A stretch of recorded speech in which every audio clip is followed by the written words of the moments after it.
नमस्कार, मी कल्याणी. आपण बघत आहात सुदर्शन मराठी. नेहमीप्रमाणे एका अनोख्या विषयावर चर्चा करण्यासाठी आज आपल्याबरोबर आहेत जगद्गुरू जनार्दन स्वामी महाराजांचे उत्तराधिकारी जगद्गुरू शांतिगिरीजी महाराज. वेरूळ येथे यांचं मुख्यालय आहे. करोडो असा भक्त परिवार आहे. महाराजजी, तुमचं या कार्यक्रमात खूप खूप स्वागत. तर वळूया आजच्या मुख्य विषयाकडे. हिंदू राष्ट्र निर्माण यात्रा जी तुम्ही आता म्हणजे जी दिल्लीत संपन्न होते त्याबद्दल तुम्ही काय सांगाल? कशा पद्धतीचा अनुभव होता? महाराष्ट्र ही संतांची आणि वीरांची भूमी आहेत. मग प्रथमतः आमचे जगद्गुरू जनार्दन स्वामी मोंढे महाराज श्रद्धास्थान, तसेच आराध्यात असलेले आमचे चंद्रशेखरजी महाराजांचे वंदन करून की आपण ह्या संपूर्ण जगामध्ये बघत आहोत की काय परिस्थिती आपल्या समाजात झालेली आहेत, ज्यामध्ये आपल्याला कोणते आचार विचार पाहायला मिळत नाहीत. आणि म्हणून की हिंदू धर्मामध्ये जे काही आचार विचार अत्यंत मनुष्यासाठी श्रेष्ठपदी सांगलेले आहेत आणि ते प्रत्येकाच्या जीवनामध्ये रुळावेत हा हेतू ठेवून या ठिकाणी आमच्या बाबांच्या परंपरेतील 3 संत श्री स्वामी विवेकानंद महाराज, श्री स्वामी अविर्मुक्तेश्वरजी महाराज आणि श्री स्वामी नागेश्वरजी महाराज ह्या तिन्ही संतांना या ठिकाणी भारत यात्रा या ठिकाणी आश्रमाच्या वतीने पाठवण्यात आलेलं होतं. जनार्दन स्वामी महाराजांचा जो पुण्यस्मरण सोहळा आता होणार आहे, त्या पुण्यस्मरण सोहळ्याचं एकंदरीत रूपरेखा काय आहे, कशा पद्धतीचं आयोजन आहे, त्याबद्दल काय सांगाल? तर ओम जगद्गुरू जनशांती धर्म सोहळा या टायटलने अर्थात या हेडिंगने तो सोहळा संपूर्ण होणार आहेत. आणि स्वामीजींचा प्रत्येक कर्म की बहुजन हिता बहुजन सुखाय या माध्यमातून केलं जातं. आणि त्या दृष्टिकोनातून प्रत्येक व्यक्तीला काहीतरी इच्छा मनात धरलेली असते, ती इच्छा पूर्ण व्हावी म्हणून त्यासाठी शिवशक्ती मनोवांछित महायज्ञाचं आयोजन करण्यात आलेलं आहे. त्याप्रमाणे प्रत्येक व्यक्तीला वाटतं माझं कल्याण व्हावं आणि ते कल्याण होण्यासाठी जी बाबाजींनी अनुष्ठान परंपरा सुरू केली आहेत त्या अनुष्ठानच्या माध्यमातूनही त्या ठिकाणी त्याचंही आयोजन करण्यात आलं आहे. त्याप्रमाणे कलियुगामध्ये प्रत्येकाला वाटतं माझा उद्धार व्हावा, त्यासाठी नामसंकीर्तन जे काही साधन झाले ते नामसंकीर्तनाचं आयोजन केलेलं आहे. त्याचप्रमाणे की अखंड नामदीप ही मनुष्य म्हटला म्हणजे अनेक विघ्न संकट येत असतात, ते विघ्न संकट येऊ नयेत म्हणून त्यासाठी अखंड नामदीप आयोजन करण्यात आले आहेत. त्याप्रमाणे की अनेक वासना विकार मनुष्यामध्ये जडलेले असतात आणि माणसाला आनंदही मिळाला भगवान शंकराची कृपा व्हावी म्हणून अभिषेकाचं नियोजन करण्यात आले. त्याप्रमाणे जनस्वामी आपल्या परंपरेमध्ये श्रमदान अत्यंत प्राधान्य दिले आहेत. आणि एकाच वाक्यात स्वामीजी सांगायचे, जो करी श्रमदान त्याच वेळी चारिधाम या माध्यमातून जे काय 1.25 कोटी श्रमदानचे तास त्या ठिकाणी आपण संकल्प केलेला आहे की देवदेश धर्मासाठी करण्याचं. आणि त्या दृष्टिकोनात ह्याही कार्यक्रमामध्ये श्रमदानाचंही आयोजन करण्यात आलेलं आहे. असे विविध उपक्रमाचं आयोजन की प्रत्येक व्यक्तीसाठी त्याच्या जीवनामध्ये काही लाभदायक त्याचा काही लाभ व्हावा, तोही काही वाचिक माणसा तिन्ही माध्यमातून लाभ व्हावा यासाठी त्या कार्यक्रमाचं आयोजन करण्यात आलेलं आहे. या कार्यक्रमाचा नेमका उद्देश काय आहे? या कार्यक्रमाचा मेन उद्देश आहे की आपलं जो भारत देश आहे की जगात अनेक देश आहेत, मात्र त्यामध्ये जसं ख्रिश्चन धर्माचे 100च्या पुढे देश आहेत, त्याचप्रमाणे इस्लामचे जवळ 50च्या पुढे देश आहेत, बौद्धांचे 10च्या पुढे देश आहेत. मात्र आपल्या या संपूर्ण या जगामध्ये एकही हिंदू देश आपल्याला पाहायला मिळत नाही किंवा ते घोषित नाहीत. आणि त्या दृष्टिकोनातून हिंदू धर्माचा जर आपण विचार केला तर हा संपूर्ण जगाला गुरुचं पद भूषवू शकतो अशी अत्यंत अलौकिक संस्कृती आपल्या हिंदू धर्माची आहेत. आणि म्हणून त्यासाठी भारत देश हा हिंदू राष्ट्र बनावा हा पहिला हेतू आहे. आणि दुसरा हेतू म्हणजे जे काही आपलं भारतीयांचं श्रद्धास्थान अर्थात तीर्थक्षेत्र जे काही कैलास मानसरोवर आहे अत्यंत महत्त्वाचं, ते काही चिन्ह या ठिकाणी त्या अतिक्रमण केले आहेत, आता जे आपण बळकावलं आहेत ते पुन्हा आपल्या भारतात समाविष्ट व्हावं हे 2 हेतू त्या कार्यक्रमाच्या मध्ये ठेवण्यात आलेले आहेत. या कार्यक्रमात आपण नेमकं म्हणजे 751 कोटी जपयज्ञ करणार आहोत. या यज्ञाचं नेमकं महत्त्व काय आहे आणि याने कशा प्रकारे कुठली फलश्रुती प्राप्त होते? तर यज्ञाचे अनेक प्रकार असतात. जसं दशरथ राजांनी यज्ञ केला, त्याचं कारण होतं त्यांना पुत्रसंतती नव्हती, म्हणून पुत्रकामेष्टी यज्ञ त्यांनी केला. जनक राजांनी यज्ञ केला की आपल्या या संपूर्ण राज्यामध्ये वैभव या ठिकाणी किंवा वेळ पर्जनवृष्टी व्हावी, अशा मानून जनक राजांनी यज्ञ केला. अशा अनेक प्रकारचे यज्ञ करण्याची पद्धती आपल्या भारतीय संस्कृतीत सांगितली. मात्र आपण हा यज्ञ करण्याचा महत्त्वाचा उद्देश म्हणजे की प्रत्येकाला वाटतं माझी इच्छा पूर्ण व्हावी. असा कोणी व्यक्ती नाही की त्याला कोणती इच्छा अपेक्षा नाहीत.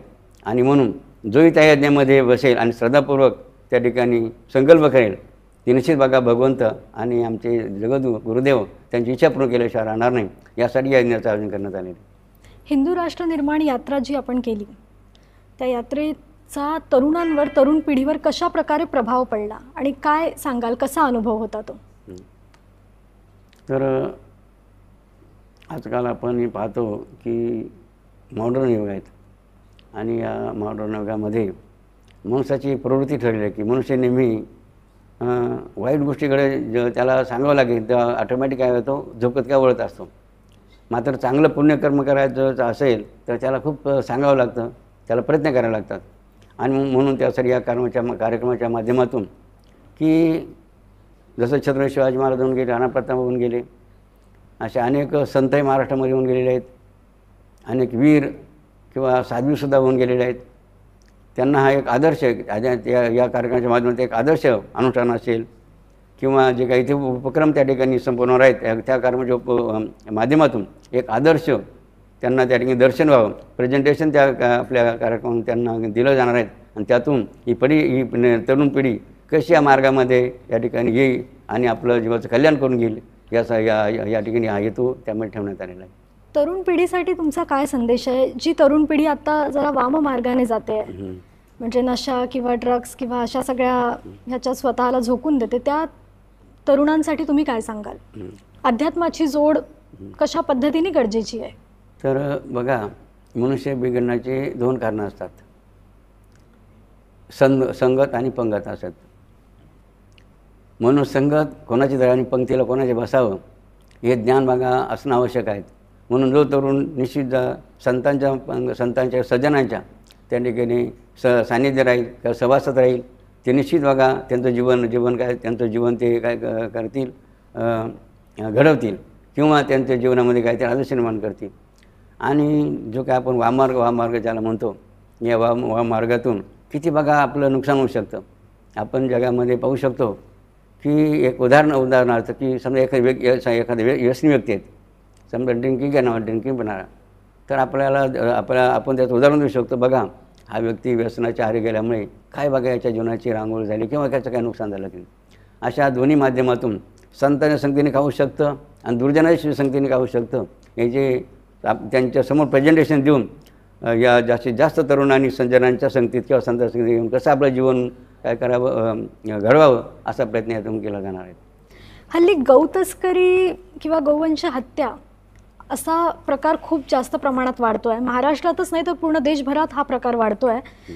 गाय ही आपली राज्यमाता आहे. आपण गाईला म्हणजे आई मानतो किंवा माता मानतो, आणि गाईच्या बाबतीत असा सगळा प्रकार होता, त्यावर तुम्ही काय बोलाल? आणि अशा नराधमांच्या बाबतीत तुमचं काय मत आहे? की आपल्या भारतीय संस्कृतीमध्ये गोमातेला तर फार अत्यंत प्राधान्य दिलं जातं. नव्हे, आपली भारतीय संस्कृती म्हणते तर 30 कोटी देवतांचा अधिष्ठान गोमातेमध्ये आहेत. आणि म्हणून गाईचं महत्त्व जोपर्यंत आपण माणसाच्या त्या ठिकाणी हृदयावर किंवा त्याच्या मनोबिंबावर नाही, तोपर्यंत या ठिकाणी आपली जी काही गोमातेची हत्या होत आहेत, गोमातेला अनेक प्राण्यांचा छळ केला जातो, जो थांबणार नाही असं भावना वाटतं. जिथे आपण हिंदू धर्मात गायीची पूजा करतो, गायीसाठी आपण नैवेद्य अर्पण करतो, सगळ्या गोष्टी करतो, आणि गायीकडून पण आपल्याला बऱ्याच गोष्टी मिळतात, तिथेच जिहादी लोक गायीला गौमांस त्यांचं अन्न म्हणून ग्रहण करतात. तेव्हा काय वाटतं, किंवा आपण या गोष्टीवर कसा म्हणजे रोख लावू शकतो, कशा पद्धतीने आपण या गोष्टी थांबवू शकतो? तर बघा, कोणत्याही वस्तूचं महत्त्व समजल्याशिवाय मनुष्य त्या गोष्टीकडे झुकत नाही. आणि म्हणून गायीचं किती महत्त्व जीवनामध्ये आहे. जसं एका व्यक्तीनं एका नेत्याला विचारलं होतं की आपण गोमांस काय करता, निर्यात करता म्हणे. हा ज्यावेळेला असा प्रश्न विचारण्यात आला त्यावेळेला त्यांनी सांगितलं आम्हाला पैसे मिळतात म्हणे म्हणून आम्ही गोमांस निर्माण करतो. त्यावेळेला आपले राजीव दीक्षित बघा जे आहेत आपल्या भारतीय सुपुत्र त्यांनी सुंदर असा बघा मुद्दा मांडलेला आहे की म्हणे गोमांस तुम्ही जे निर्यात करून दे का पैसे तुम्हाला समजा 10-20 हजार मिळत असते समजा तर म्हणे गोमाता न कापता काय गोमाताचं मांस निर्यात न करता तुम्हाला गायीच्या माध्यमातून लाखो रुपये तुम्हाला मिळवून देऊ शकतो असं त्यांनी अत्यंत मुद्दे प्रभावीपणे मांडून त्यांनी ते काय केलं स्पष्ट करून दाखवलं की म्हणे गायीला तर मारायचं नाही, बिन मारता आपल्याला गायचा किती उपयोग शकतो किती फायदा होऊ शकतो हे आपण लक्षात दिलं पाहिजे. जसं गाय शेण देते म्हणे त्या शेणाच्या अनेक वस्तू तयार होतात त्या शेणाच्या माध्यमातून आपल्याला त्याने आर्थिक मदत होऊ शकते. गोमूत्राच्या माध्यमातून आपल्याला गायीच्या मदत होऊ शकते. गाय समय आली तर तिचं आणखी वासरू पुढे त्यांची परंपरा चालू राहते, वासरू ती देते त्यामुळे ते दूध आपल्याला मिळतं, त्या दुधापासून तूप वगैरे अशा अनेक प्रकारच्या माध्यमातून की गायला न कापताही त्याचं मांस निर्माण न करताही आपण काय करू शकतो आर्थिकसुद्धा आपल्याला त्या गायीच्या माध्यमातून फायदा होऊ शकतो. आणि गायचं आपलं आरोग्य दैवत आहे, श्रद्धास्थान आहेत, गायचा आशीर्वाद आपल्याला मिळू शकतो आणि भारत माता यांनी सर्वाला आपल्याला त्या ठिकाणी आशीर्वाद दिल्याशिवाय राहणार नाही. परत आपण आपल्या पहिल्या विषयाकडे वळूया. जनार्दन स्वामींचा जो पुण्यस्मरण सोहळा होणार आहे त्या पुण्यस्मरण सोहळ्यामध्ये महिला जपाविषयी तुम्ही काय सांगाल? महिलांनी कशा पद्धतीने अनुष्ठान करायला पाहिजे किंवा जप साधना करायला हवी? तर प्रथमतः बघा आपल्या या भारतामध्ये जनरली सर्वसामान्यांना अनुष्ठानाचा अधिकार नव्हता. तो अधिकार कोणी दिला असेल तर आमचे जनार्दन स्वामी आराध्य त्यांनी तो अधिकार दिला की त्यांनी एकाच वाक्यात त्याचा महिमा वर्णन केला की जपतप अनुष्ठान करते ऋषीमुनीजन की ऋषीमुनी यांना फक्त अधिकार नाही अनुष्ठान करण्याचा तर जन म्हणजे जनता जनार्दन यांनासुद्धा अधिकार आहे म्हणे अनुष्ठान करायचा. आणि त्या माध्यमातून असं ब्रह्मज्ञ बाबाजींनी ही अनुष्ठान परंपरा या आपल्या सर्व समाजासाठी सुरू केली. पण महिलांसाठी नेमके काय नियम आहेत? हां तर बघा महिलांसाठीही अनुष्ठानाची परवानगी नव्हती. मात्र बाबांच्या कृपा आशीर्वादाने की उदाहरण दिलं जातं आपल्या अंजनी मातेचं. जसं अंजनी मातेने बघा तिथं आपल्याच महाराष्ट्रामध्ये त्र्यंबकेश्वर अंजनीगड आहेत, अंजनीगड पर्वत आहेत, त्या अंजनी हजारो वर्ष बघा तपश्चर्या केली आणि अनुष्ठानच्या माध्यमातून काय फळ मिळू शकतं, काय सामर्थ्य आपलं अनुष्ठानचं आहेत. तर बघा तिकडे अयोध्येमध्ये यज्ञ झाला दशरथ राजाचा आणि तो यज्ञ झाला पुत्रकामेष्टी आणि म्हणून त्यांना प्रसाद त्या 3 राण्या प्रसाद देण्यात आला होता कैकेयी सुमित्रा आणि कौशल्यानं. ज्याला यज्ञाचा प्रसाद तिघी मातोश्री उभ्या होत्या प्रसाद घेऊन. तर त्यावेळेला काय भगवंता तिला एक घार आली त्या घारीने काय केलं पिंड घारीने झडपला असं म्हटलं जातं. का कैकेयीच्या हातातून तो यज्ञ प्रसाद त्या घारीने उचलला आणि ती घार बघा काय भगवंता तिला कुठं आली ती महाराष्ट्रामध्ये आली आणि तो नेमका प्रसाद पुढे पडला अंजनी मातेच्या ओटीमध्ये आणि तो प्रसाद बघा सेवन केला म्हणून म्हटलं जातं अंजनीच्या तपासाठी महारुद्र आले पोटी. म्हणजे महिलांचं जर तपश्चर्या अनुष्ठान जर केलं तर त्यांना काय फायदे होऊ शकतात. अंजनी मातेचं उदाहरण आहेत आपल्याला. त्याप्रमाणे जिजामातेचं असेल, जनाबाई, सखाबाई, विठाबाई, मीराबाई, संत मीराबाई अशा अनेक बघा स्त्रिया की स्त्रीजन्म सार्थक कशामध्ये होऊ शकतं याचं ज्ञान जर प्राप्त करायचं असेल तर त्यासाठी अनुष्ठान केल्याशिवाय पर्याय नाही. एक सगळ्यात महत्त्वाचा आणि तरुण पिढीसाठी आवश्यक असा प्रश्न आहे, अध्यात्म म्हणजे काय आणि अध्यात्माची जोड ही का आवश्यक आहे आता कलियुगामध्ये? तर बघा की दोन रस्ते आहेत प्रत्येकाच्या जीवनासाठी. एक संसार आणि परमार्थ. संसार करा असं कोणाला सांगावं लागत नाही, मात्र परमार्थ करा हे सांगावं लागतं. म्हणून म्हटलं जातं की संसार हा होत असतो, परमार्थ मात्र प्रयत्नाने होत असतो. म्हणून त्या दृष्टिकोनातून आपला काय मुद्दा मांडला आपण, अध्यात्म म्हणजे काय? कारण आत्ताच्या तरुण पिढीमध्ये ह्या जरा गोष्टी कुठेतरी मिसिंग आहेत, कुठेतरी या गोष्टी नाही. अध्यात्म म्हणजे बघा पाप आणि पुण्याचा हिशोब आहे की. आणि म्हणून प्रथम मनुष्याला काय कळायला पाहिजे की पाप म्हणजे काय आणि पुण्य म्हणजे काय. पाप कशाला म्हणतात आपल्या संस्कृतीने आणि पुण्य कशाला म्हटले. परोपकाराय पुण्याय आणि पापाय परपीडाय. दुसऱ्यांना त्रास देणं, दुसऱ्याला छळणं, दुसऱ्याचं वाईट चिंतणं याला पाप म्हटलं जातं. आणि पुण्य म्हणजे दुसऱ्यांसाठी काहीतरी मदत करणं, त्याला सहाय्य बघा, त्याला काही आधार देणं, याला म्हणतात पुण्य. म्हणून यासाठी मनुष्याला जर आपण ह्या पापाचं फळ काय आणि पुण्याचं फळ काय हे जर त्यांच्यावर आपण जर लक्षात आणून दिलं तर निश्चित बघा तो परमार्थाकडे निश्चित वळल्याशिवाय राहणार नाही. अध्यात्माची जोड का आवश्यक आहे? अध्यात्म मग भगवंताने जो मनुष्य देह दिला आहे ना, तो कशासाठी दिलेला आहे? हे ज्याला कळलं निश्चित बघा तो अध्यात्म केल्याशिवाय राहणार नाही. अजून तुम्ही विस्तृतरित्या जनार्दन स्वामींविषयी काय सांगाल? थोडं विस्तृत थोडक्यात. तर जनार्दन स्वामींनी बघा 5 परंपरा सुरू केल्या आणि 4 प्रकारची चतुसूत्री दिली प्रत्येक मनुष्याच्या जीवनात. 5 परंपरा म्हणजे पहिली परंपरा दिली स्वामींनी श्रमदान, की मनुष्याने नेहमी श्रम म्हणजे कष्ट केले पाहिजेत, की कष्ट केल्यामुळे अनेक प्रकारचे फायदा, आर्थिकही फायदा होतो आणि आरोग्याचा फायदा होतो बघा. म्हणून श्रमदान हा पहिली परंपरा बाबांनी सुरू केली. दुसरी परंपरा आहे गुरुकुल, की आजकाल आपण पाहतो फक्त पैसे कशाने आपल्याला जास्त मिळवतं याचं फक्त शिक्षण दिलं जातं बघा, म्हणजे पोट भरू शिक्षण. आणि गुरुकुल म्हणजे काय? स्वावलंबी शिक्षण, म्हणजे संस्कार आणि संस्कृती हे समजण्यासाठी बघा गुरुकुलची आवश्यकता आहे किंवा गुरुकुल शिक्षण पद्धती गरजेची आहेत. म्हणून बाबाजींनी गुरुकुल शिक्षण ही परंपरा सुरू केली.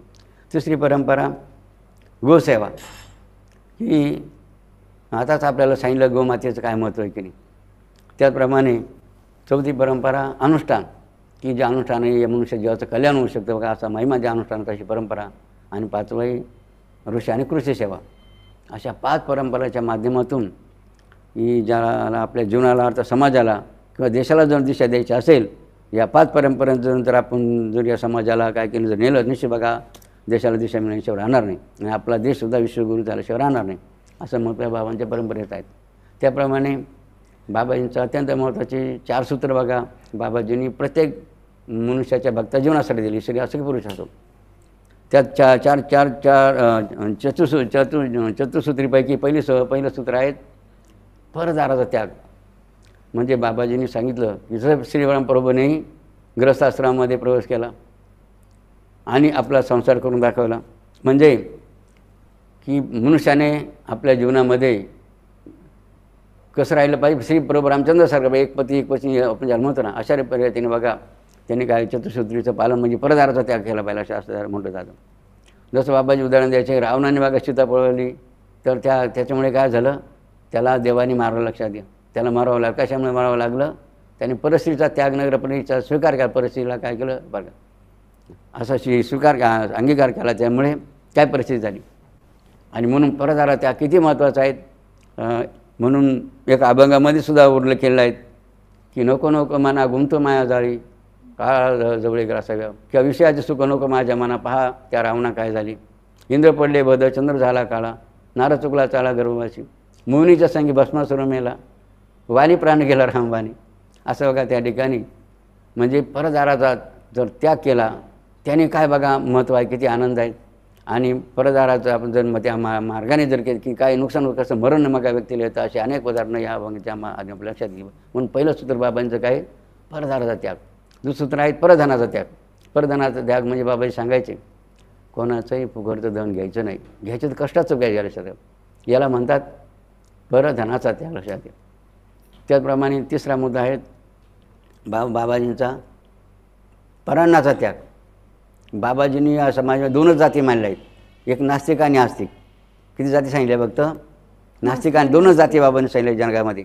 आणि मग कोणाच्या घरच खायचं, जे आस्तिक आस्तिक त्यांच्याच घरचं खायचं, नास्तिकाला गरज खायचं नाही, याला म्हणतात परान्नाचा त्याग. आणि शेवटचं सूत्र सांगितलं परनिंदेचा त्याग, की मनुष्य काय करतो, नेहमी दुसऱ्यांची दोष बघत बसतो किंवा निंदा करीत असतो.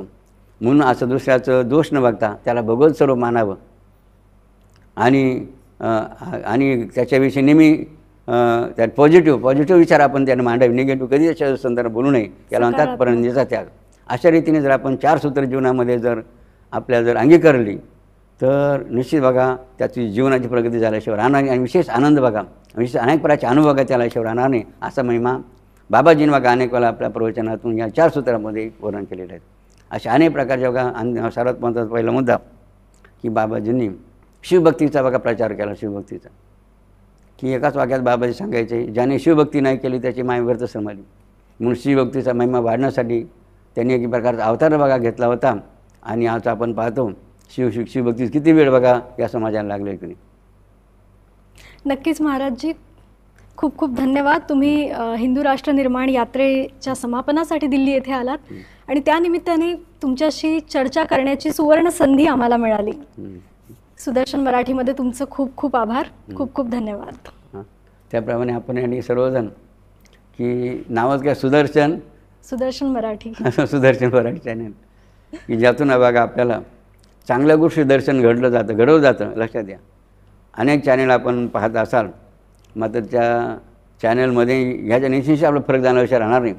म्हणून खरोखरच आपल्या या सुदर्शन चॅनलचे चेअरमन आमचे श्रीजी चव्हाण की ज्यांनी की सहज हिम्मतच्या सहज काही नाही की अशा अनेक माध्यमातून की बिंदास्त बोल का शिवाय किंवा चलते चलते हां अशा अनेक माध्यमातून या चॅनलच्या दृष्टिकोनातून त्यांनी एका समाजामध्ये प्रेझेंटेशन मागार दिलं जातं ते अत्यंत गौरवपूर्ण आहेत.